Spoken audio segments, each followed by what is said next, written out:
In this video of the Beacon Hill Dollhouse construction, I'm going to go over section in the Mansard Roof Trim.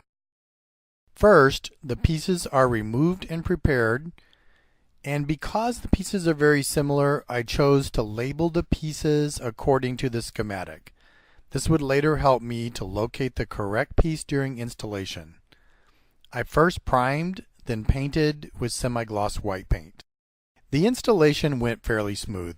I sanded down some of the pieces to fit if required, and the curved trim was bent to fit the shape of the mansard roof panels. The intersection of the mansard roof trim pieces was adjusted to get the best fit and reveal. Most of the pieces could be held in place with masking tape, but for the trim next to the tower on the right side of the mansard roof, the quick grip was used to secure the pieces while the glue was drying. The tower roof was finished in a similar manner. Thanks for watching.